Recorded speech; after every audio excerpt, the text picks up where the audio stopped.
Jika Master Tulang benar-benar meninggalkannya, Hanli akan menggunakan informasi tentang Master Tulang sebagai alat tawar-menawar dengan Zenithine untuk menjamin hidupnya. Kilatan gak menyenangkan bersinar dari mata Hanli saat dia memikirkan ini. Suara Master Tulang tiba-tiba masuk ke telinganya. Jangan melihat sekeliling. Saya bersembunyi di dekat sini dan belum menampakkan diri. Lakukan yang terbaik. Aku akan bertemu lagi denganmu setelah jalur es dan api dibersihkan. Hani merasa lega setelah pulih dari keterkejutannya dan berjalan menuju lorong dengan langkah besar. Angin panas bertiup melewati Hanli tepat saat dia melangkah ke lorong, menyebabkan dia merasakan panas yang menyengat di tubuhnya. Hanli mengerutkan kening dan dengan penuh perhatian melihat ke depan. Lorong itu lebarnya 6 meter dan gak bisa dianggap sangat tinggi. Namun, jalan ke depan bersinar dengan cahaya merah yang menyilaukan, menempatkan ketakutan di hati mereka yang melihatnya. Hanli menjilat bibir keringnya dan memelototinya sejenak sebelum bergerak maju. Setiap langkah yang diambilnya terasa seolah-olah suhu meningkat. Setelah 30 langkah, Hanli gak lagi mampu bergerak maju. Angin panas yang sesekali bertiup melewatinya dan suhu di sekitarnya yang udah panas membuat tubuhnya terasa sakit.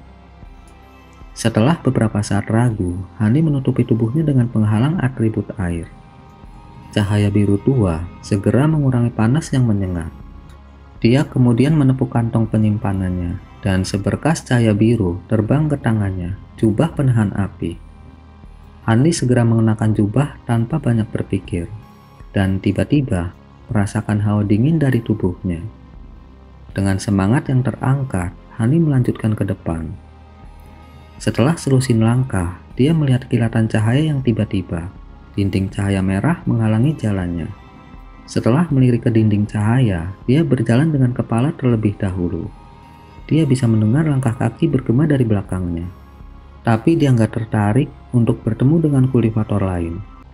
Setelah serangkaian perubahan yang memusingkan dari dalam cahaya merah yang menyilaukan, hawa panas yang hilang muncul kembali dalam serangan balik yang kejam dan sombong. Penghalang cahaya birunya nggak dapat bertahan dan mulai berkedip seolah-olah akan runtuh. Belum pulih dari pusingnya, Hanli menjadi sangat ketakutan dan dengan tergesa-gesa mengedarkan kekuatan spiritual ke seluruh tubuhnya. Setelah menstabilkan cahaya birunya, dia memeriksa sekelilingnya. Dia melihat batu merah tua, tanah kuning, tanaman yang memancarkan cahaya merah, dan langit merah tua yang kabur. Semuanya tercemar dengan warna api. Bahkan saat dilindungi oleh penghalang dan jubah penahan api, dia bisa dengan jelas merasakan udara yang menyengat. Hanli menarik napas dalam-dalam dengan ekspresi cemberut. Di bawah suhu ini, dia hanya bisa bertahan selama 5 jam. Dia mengira dia nggak perlu menggunakan harta apapun dan bisa dengan mudah melewatinya. Tetapi menurut apa yang dikatakan Peri Roh Ungu, dalam percobaan kedua jalur api dan es, kultivator nggak bisa terbang dan hanya bisa perlahan melangkah maju dengan berjalan kaki. Karena itu, mereka yang diteleportasi lebih jauh harus menghabiskan beberapa hari berjalan dengan gelisah sebelum tiba di ujung ngarai. Ini bukanlah sesuatu yang bisa dilakukan dengan hanya mengandalkan kultivasi seseorang. Itu akan membutuhkan penggunaan harta yang memblokir elemen masing-masing dari setiap jalur. Selain itu, jalur tersebut bukanlah satu-satunya bahaya yang ditemui para kultivator di jalan. Ngarai mengumpulkan roh iblis dari elemen masing-masing yang merupakan rintangan terbesar dalam percobaan. Selama ini, setiap percobaan ini terjadi, sekitar setengah dari kematian diakibatkan oleh roh-roh iblis ini. Selain itu, mungkin ada kultivator yang menyergap di sepanjang jalan, bertujuan untuk merampok harta orang lain. Bagaimanapun, peluang untuk bertahan hidup akan sangat meningkat setelah merampok harta sihir pertahanan orang lain. Beberapa kultivator yang merasa terlalu sulit untuk melanjutkan, kemungkinan akan menyerang tanpa ragu-ragu. Hanli berdiri di tempat aslinya tanpa gerakan, memeriksa sekelilingnya dengan mata sipit dan merenungkan informasi yang dia miliki. Setelah waktu yang dibutuhkan untuk menghabiskan secangkir teh, ekspresi Hanli berubah. Dia kemudian mengeluarkan lambang badak putih dan menggantungkannya di pinggangnya. Kemudian dia mengganti penghalang cahaya birunya dengan cahaya putih dari lambang badak putih. Dia nggak mau menyia-nyiakan kekuatan sihirnya. Kemudian dia menoleh ke langit. Setelah melihat arah matahari merah buram dengan susah payah, dia berangkat tanpa penundaan lebih lanjut. Terlepas dari tumpukan batu dan pohon yang aneh dan lurus sempurna, dia nggak melihat apapun di jalan saat dia pelan terhuyung-huyung ke depan.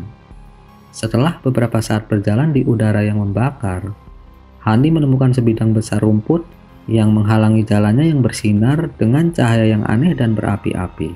Hani mengerutkan kening setelah melihat tanaman aneh itu dan segera menembakkan bola air biru bercahaya ke arahnya. Saat terkena benturan, bola air mendesis dan berubah menjadi uap. Ekspresi Hani sedikit berubah. Dia melihat ke samping tanaman, tetapi nggak melihat jalan lain melewati tanaman aneh itu. Setelah ragu-ragu, Hani menggertakkan gigi dan mencoba melewatinya. Setelah berjalan melewatinya, Hani mengetahui kengerian jalur api. Tanaman liar itu mirip dengan pedang api. Ketajaman dan panasnya yang luar biasa menyebabkan rasa sakit yang gak sedikit. Meskipun dia nggak menderita banyak kerusakan karena perlindungan lambang badak putih dan jubah penolak api, dia masih merasakan tusukan rasa sakit yang terus-menerus dari bawah pahanya saat dia dengan susah payah memaksa dirinya masuk. Setelah berjalan hanya 10 meter, Hani terpaksa memasang kembali penghalang cahaya atribut airnya. Meskipun itu akan dengan cepat menghabiskan kekuatan sihirnya, itu memungkinkan Hani untuk melewati semak-semak yang panas dengan cepat. Memanfaatkan sepenuhnya langkah kilat, dia berubah menjadi hantu biru yang kadang-kadang muncul di dalam cahaya merah yang menyilaukan. Setiap muncul, Hani semakin menjauh. Di lokasi lain di jalur kristal yang dalam, Zenithine dengan santai berjalan-jalan di sepanjang jalur es. Tubuhnya berkilau dengan cahaya hitam dan gak memiliki sedikit pun rasa dingin. Sementara binatang kristal kadang-kadang keluar dari salju dan berusaha menyergap Zenithine. Tapi mereka akan dengan mudah terbelah menjadi dua dengan kilatan cahaya hitam. Setelah itu, dia akan melanjutkan perjalanannya, seolah-olah nggak ada yang terjadi. Di atas bukit, Hani menatap kosong ke depannya dengan sedikit keraguan. Setelah bergegas melalui tumbuhan yang berapi-api dengan memanfaatkan sepenuhnya langkah kilat, dia telah kembali ke kecepatan aslinya. Bagaimanapun, langkah kilat terlalu membebani tubuhnya. Bahkan dengan tubuh tangguh dari seorang kultivator formasi inti, dia nggak akan bisa bertahan lama dalam menggunakannya. Secara alami, dia bisa memanfaatkannya lebih lama daripada ketika dia berada di pembangunan fondasi. Setelah itu, dia menemukan rawa lava yang sangat berbahaya. Nyatanya, itu lebih mirip lubang lahar. Bahkan orang yang memiliki pikiran tangguh seperti Hanli merasakan keringat dingin mengalir di punggungnya. Kalau bukan karena perlindungan yang diberikan oleh mutiara es glasial yang diberikan Manhusi kepadanya, dia akan menderita kulit melepuh dan daging terpanggang. Itu juga seandainya dia berhasil bertahan. Adapun rangkaian pohon aneh dan 3 roh api yang dia temui kemudian, mereka memaksa Hanli untuk mengeluarkan sedikit usaha sebelum dia dapat melanjutkan perjalanannya dengan aman. Tapi sekarang, Hani tercengang oleh sesuatu yang belum pernah dilihatnya sebelumnya. Gurun hitam tak berujung dengan pasir hitam dan bukit pasir. Adegan aneh ini menyebabkan Hani merasa nggak nyaman dan gak mau masuk ke dalamnya. Namun, mengambil jalur alternatif nggak mungkin dilakukan. Hamparan gurun hitam itu terlalu luas. Jika dia mau mengambil jalan memutar, itu akan memakan waktu setidaknya 2 hari. Menurut catatan para kultivator yang datang sebelum dia, percobaan ini harus diselesaikan dalam waktu 5 hari. Kalau tidak, formasi transportasi akan disegel, meninggalkan sisanya untuk mati. Hanli nggak punya waktu untuk disia-siakan. Bahkan jika dia nggak mau menghadapi bahaya ini, siapa yang tahu monster apa yang menunggu di bawah pasir hitam. Hani dengan erat mengerutkan alisnya dan menatap pemandangan di depannya, merenungkan tentang bahaya aneh apa yang tersembunyi di dalamnya. Pada saat itu, hati Hani bergerak, dan dia menghilang dengan kabur. Suara segera datang dari belakang tempat asalnya. Nggak lama setelah Hani menghilang, seorang kulipator laki-laki perlahan keluar dari sisi gunung kecil. Dia tampaknya berusia sekitar 40 tahun dan memiliki kulit pucat. Dia adalah kulipator yang sangat ketakutan saat melihat Zenithine di pintu masuk balai surgawi. Pada saat itu, dia mengenakan topi bambu berbentuk kerucut berwarna hijau tua yang aneh dan memiliki mangkuk batu giok putih di genggamannya. Tubuhnya menyembunyikan hawa dingin yang benar-benar terisolasi dari panas yang menyengat di sekitarnya. Dia naik ke puncak gunung dan mengamati sekelilingnya dengan sangat waspada, seolah-olah dia sedang mencari sesuatu. Tetapi setelah melihat bahwa nggak ada apa-apa, ekspresinya menjadi semakin berhati-hati. Dia pikir, dia telah melihat bayangan ketika dia menatap gunung dari jauh.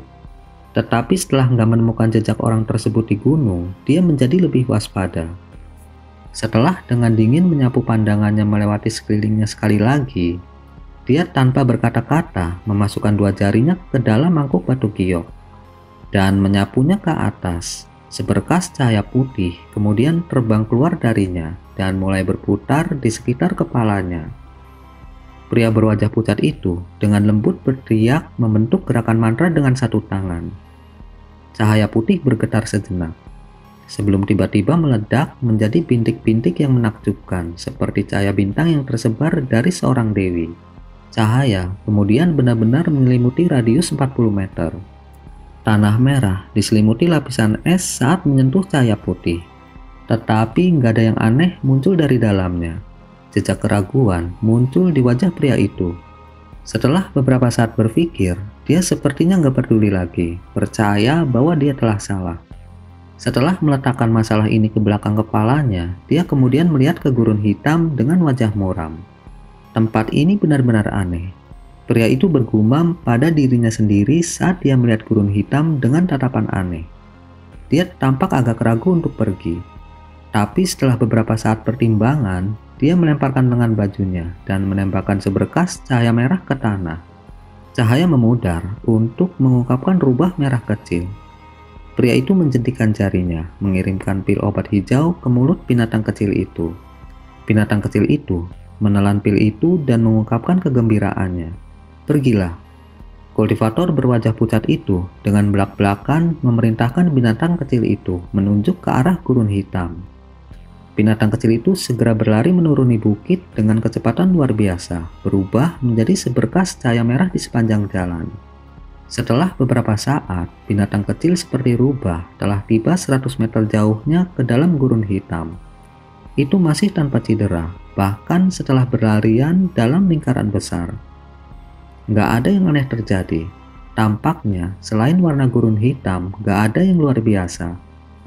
Pria berwajah pucat itu mengungkapkan ekspresi terkejut. Ini jelas bukan yang dia harapkan. Dia telah mempersiapkan dirinya untuk kehilangan binatang rubah merahnya. Karena itu hanyalah makhluk roh tingkat 1, dia nggak akan merasakan sakit hati sama sekali. Itu nggak memiliki kemampuan penting selain dari gerakan gesit dan indera penciumannya yang luar biasa.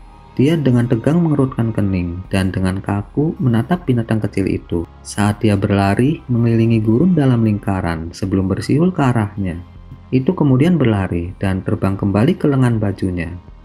Setelah itu, pria itu menatap gurun hitam dalam diam dengan ekspresi ragu-ragu. Tapi hanya dengan keraguan sesaat, dia mulai menuruni bukit dan dengan hati-hati berjalan menuju gurun hitam. Tanpa sepengetahuannya, nggak lama setelah dia berjalan menuruni bukit kecil, bayangan Hani muncul kembali di puncak bukit dalam serangkaian kabur yang berubah-ubah. Meskipun pria berwajah pucat itu menggunakan teknik untuk mencari area yang luas, Hani dengan mudah dapat menghindari serangannya dan gak menunjukkan jejak dirinya dengan menggunakan teknik penahan ki dan langkah kilat. Meskipun pria itu adalah seorang kulipator formasi inti tahap menengah, Hani sangat yakin bahwa serangan tiba-tiba dari 9 pedang bambu awan akan langsung membunuhnya seandainya dia mendekat. Hani sangat ragu apakah dia harus membunuhnya atau tidak, sementara dua hartanya cukup berharga. Tetapi ketika pria berwajah pucat itu menyuruh binatang kecil itu menjelajahi gurun hitam tanpa hasil, Hani sepenuhnya membatalkan rencananya untuk menyerangnya, karena bahaya terbesar nggak diketahui. Akan lebih baik membiarkan dia memandu jalannya. Hani nggak percaya bahwa gurun hitam sama sekali nggak berbahaya. Dengan lambang badak putih dan mutiara es glasial, membuatnya nggak terganggu oleh panas. Dia nggak merasakan kebutuhan mendesak untuk merebut harta tahan api itu. Pria berwajah pucat itu sama sekali nggak menyadari bahwa Hani ada di belakangnya dan melanjutkan perjalanan ke gurun hitam yang aneh. 3 meter, 6 meter. Ekspresi pria itu menjadi semakin tegang saat dia melangkah lebih dalam ke gurun hitam. Dia telah mengaktifkan topi bambunya dan menyelimuti tubuhnya dengan lapisan cahaya hijau yang pekat. Setelah pria itu berjalan melewati gurun sekitar 1 kilometer tanpa masalah, ekspresinya sedikit tenang dan dia merasa sangat lega. Biasanya dikatakan bahwa begitu seseorang menuju sejauh ini ke suatu daerah, bahaya apapun yang dimilikinya seharusnya udah muncul. Hani menatap bayangan pria itu dari kejauhan dengan ekspresi aneh. Mungkinkah dia salah menebak? Gurun hitam hanya menakutkan dan gak memiliki bahaya sama sekali. Seandainya dia tahu ini masalahnya, dia pasti akan menyergap dan merampok pria itu untuk 2 hartanya. Hani merasa menyesal, tapi segera perubahan yang mengejutkan dan mendadak terjadi di kejauhan. Pasir hitam di sekitar kultivator berwajah pucat tiba-tiba melayang dan mengelilinginya tanpa suara. Pasir kemudian melepaskan cahaya hitam redup yang tampak agak aneh. Karena pria itu kaya dengan pengalaman, dia langsung bereaksi dengan mengangkat mangkuk gioknya ke arah langit. Cahaya putih luas tersebar dari mangkuk, menambahkan lapisan pertahanan lain ke penghalang hijaunya. Pada saat itu, pasir hitam berubah menjadi serangga hitam bersayap yang tak terhitung jumlahnya dan menyerang pria yang terkejut itu dari segala arah. Pria itu berteriak. Dengan cahaya putih yang berkembang, dia kemudian dikelilingi dengan perisai es seukuran telapak tangan. Mereka kemudian dengan tergesa-gesa berputar membentuk badai putih di sekelilingnya. Dia sekarang dengan jelas melihat penampakan sebenarnya dari serangga semut bersayap. Jumlah mereka mencengangkan dengan gak kurang dari 10.000 serangga mengelilinginya. Pikiran kultivator berwajah pucat dengan cepat berputar, berusaha sekuat tenaga untuk mengingat jenis dan kelemahan spesifik dari semut bersayap itu. Tapi sebelum dia selesai berpikir, segerombolan semut hitam menghantam badai perisai esnya. Dentang terdengar berturut-turut dengan cepat saat perisai memukul mundur semut bersayap beberapa meter ke belakang. Ketika pria itu melihat ini, dia nggak bisa menahan perasaan sedikit lega. Tapi sesaat kemudian, hatinya membeku. Setelah menjatuhkan semut bersayap hitam yang jatuh beberapa kali, mereka menyerang ke depan sekali lagi tanpa cedera sedikit pun. Dia sangat khawatir. Tanpa berpikir lebih jauh, dia mengangkat tangannya dan melepaskan pisau terbang abu-abu. Itu berubah menjadi seberkas cahaya sepanjang 10 meter dan dipotong dengan keras menuju kawanan semut bersayap. Sama seperti pisau terbang meninggalkan badai, semut yang tak terhitung jumlahnya mengeluarkan dengung dan mengelilinginya. Serangan sengit cahaya abu-abu gak membahayakan serangga terbang sedikit pun. Sebaliknya, mereka menyerbu seluruh pisau terbang dalam sekejap dan menahannya. Pria berwajah pucat itu menjadi pucat karena ketakutan dan mencoba mengingat harta ajaibnya. Namun dia terlalu lambat. Cahaya abu-abu harta ajaib itu berkedip beberapa kali sebelum tenggelam dalam kerumunan serangga hitam. Jeritan darah mengalir segera menyusul. Wajah pria itu gak berdarah. Penghancuran harta ajaibnya telah sangat melukai origin Qin-nya. Tanpa ragu-ragu lebih lanjut, dia buru-buru mengendalikan badai putih untuk mengikutinya saat dia bergegas maju. Meninggalkan gurun sekarang adalah satu-satunya kesempatan hidupnya. Pada saat itu, semut bersayap hitam selesai melahap sisa-sisa pisau terbang dan gak bergerak mengejarnya. Tindakan selanjutnya benar-benar sulit untuk dipercaya. Semut-semut itu berkumpul bersama dalam sekejap dan berkedip dengan cahaya aneh sebelum berubah menjadi tombak hitam sepanjang 10 meter. Kemudian dengan peluit yang tajam, tombak itu menembus udara seolah-olah ditembakkan dari busur panah. Pria berwajah pucat itu panik melihat pemandangan itu dan dengan tergesa-gesa menggunakan seluruh kekuatan sihirnya untuk mendorong badai dengan intensitas lebih jauh. Tombak cahaya hitam menghantam badai putih dan menembusnya dalam sekejap. Ujung tombak dan batangnya seluruhnya berlumuran darah merah. Badai itu tiba-tiba berhenti, menampakkan lelaki tua berwajah pucat itu. Tubuhnya dengan lesu, berdiri di tempatnya dengan perisai es dan penghalang hijau hancur total. Sebuah lubang seukuran kepalan muncul di mana jantungnya seharusnya berada, tapi lubang itu hitam pekat seolah-olah terbakar. Pria itu menundukkan kepalanya untuk melihat dadanya dan tanpa sadar menyentuhnya dengan tangannya. Dia memasang ekspresi heran, seolah dia nggak percaya apa yang dilihatnya. Saat ini, tombak hitam itu bersenandung dan berubah kembali menjadi segerombolan semut terbang yang padat. Mereka dengan liar bergegas menuju pria itu tanpa menahan diri, melemparkannya ke bawah dan menutupi seluruh tubuhnya dalam sekejap. Beberapa jeritan sengsara segera menyusul sebelum disambut dengan keheningan. Sesaat kemudian, semut bersayap tiba-tiba melayang di udara dan jatuh kembali ke lokasi semula, bercampur menjadi butiran pasir. Adapun di mana orang tua itu jatuh, nggak ada jejak yang tersisa. Hani melihat itu semua dari puncak bukit. Dia memasang ekspresi aneh karena keterkejutan yang dia rasakan. Itu pasti adalah semut api besi. Saya nggak berpikir saya akan melihat serangga eksotis di lokasi ini. Hanli bergumam pada dirinya sendiri. Ketika Hanli awalnya melihat semut bersayap, dia nggak mengenali apa itu. Hanli hanya berhasil mengenali mereka setelah melihat mereka tanpa rasa takut, menerima serangan dari harta sihir kultivator berwajah pucat, dan kemudian mengembun menjadi tombak. Ada banyak spesies serangga roh semut bersayap di dunia kultivasi, dan semuanya tampak hampir sama. Kultivator yang gak mengkhususkan diri pada teknik pengendalian serangga akan sulit membedakannya. Faktanya, spesies semut bersayap yang berbeda sangat berbeda dalam tingkat kekuatan dan keganasannya. Semut bersayap yang lebih menakutkan akan menyebabkan bahkan kultivator formasi inti dengan gugup mundur saat melihat mereka.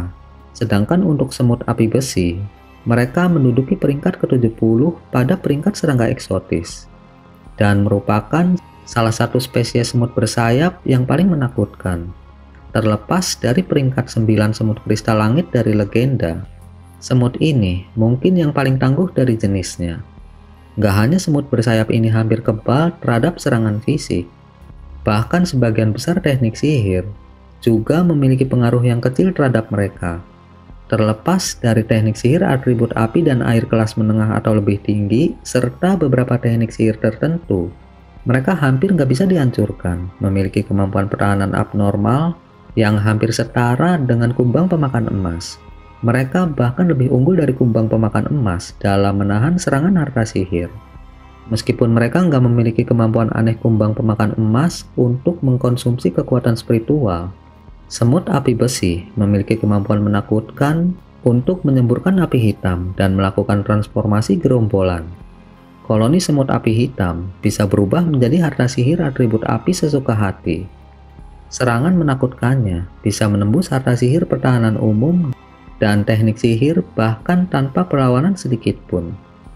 Akibatnya, kematian menyedihkan pria berwajah pucat itu nggak bisa dianggap mengejutkan. Meskipun semut api besi nggak dianggap punah seperti kumbang pemakan emas, mereka jarang terlihat di dunia kultivasi. Dan bahkan jika mereka terlihat, gerombolan itu paling banyak hanya terdiri dari 1000. Ini karena lingkungan hidup yang keras dari semut api besi. Mereka nggak hanya membutuhkan lingkungan yang panas untuk bertahan hidup, tetapi mereka juga harus tinggal di dekat biji logam dalam jumlah besar. Setelah meninggalkan lingkungan ini, semut api besi akan dengan cepat melemah. Nggak butuh waktu lama sebelum kemampuan mereka benar-benar hilang, dan mereka kembali menjadi semut bersayap biasa.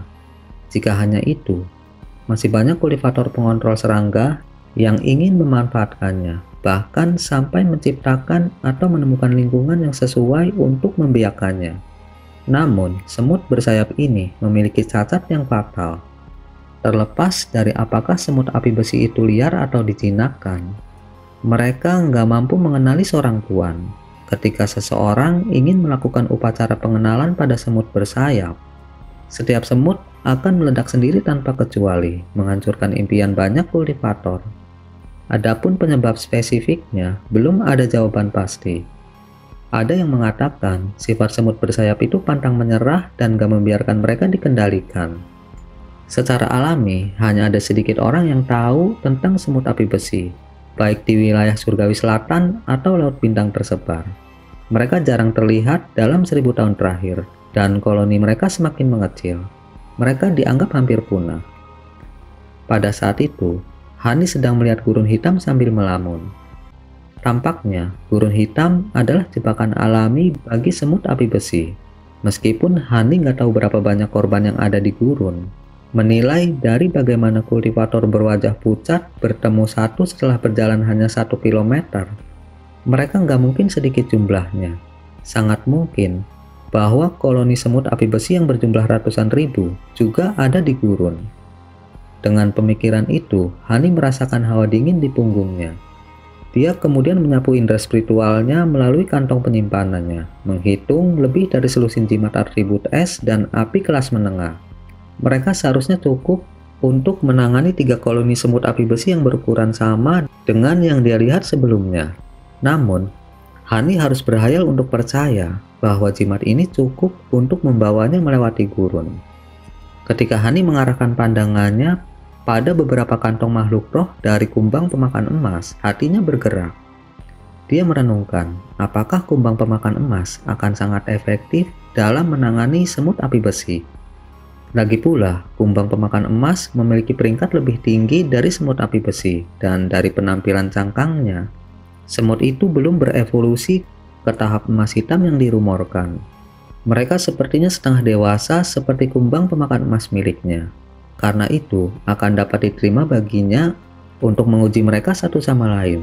Nyaris nggak bisa menahan kegembiraannya yang meningkat.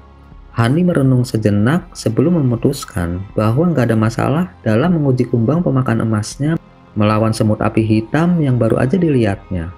Bahkan jika kumbang pemakan emasnya nggak dapat menangani mereka, dia masih memiliki beberapa jimat kelas menengah yang dapat dia gunakan untuk membela diri dan dengan aman mundur dari gurun.